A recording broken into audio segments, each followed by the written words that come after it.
क्या आपने कभी सोचा है कि एक ब्राह्मण होते हुए भी कोई इतना महान योद्धा कैसे बन सकता है? ये कथा है भगवान परशुराम की, जो भगवान विष्णु के छठे अवतार माने जाते हैं। परशुराम का असली नाम राम था, लेकिन जब भगवान शिव ने उन्हें अपना दिव्य अस्त्र परशु यानी कुर्हाड़ प्रदान की, तभी से वे परशुराम के नाम से प्रसिद्ध हो गए। उनका जन्म ऋषि जमदग्नि और माता रेणुका के घर हुआ था। भृगुकुल में जन्म लेने के कारण उन्हें राम भार्गव और जामदग्न्य भी कहा जाता है।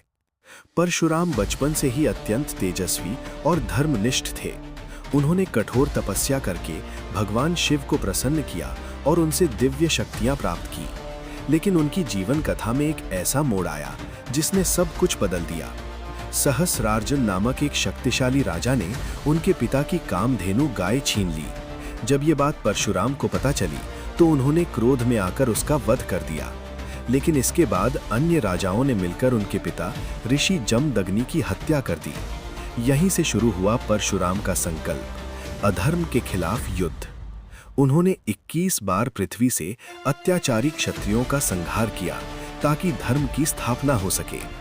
कहते हैं इसके बाद जब पृथ्वी पर जगह कम पड़ गई तो परशुराम ने अपने परशु से समुद्र को पीछे हटने पर मजबूर कर दिया और कोंकण, गोवा और केरल जैसी नई भूमि का निर्माण हुआ।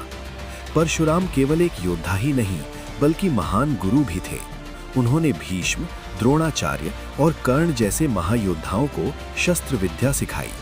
वे 7 चिरंजीवियों में से एक हैं, यानी आज भी जीवित माने जाते हैं और कहा जाता है कि वे महेंद्र पर्वत पर तप कर रहे हैं। भविष्य में वे भगवान कल्कि के गुरु भी बनेंगे। परशुराम हमें ये सिखाते हैं कि धर्म की रक्षा के लिए शक्ति और संयम दोनों जरूरी हैं। एक ब्राह्मण होकर भी वे क्षत्रिय साहस का प्रतीक बने, यही उनकी सबसे बड़ी पहचान है।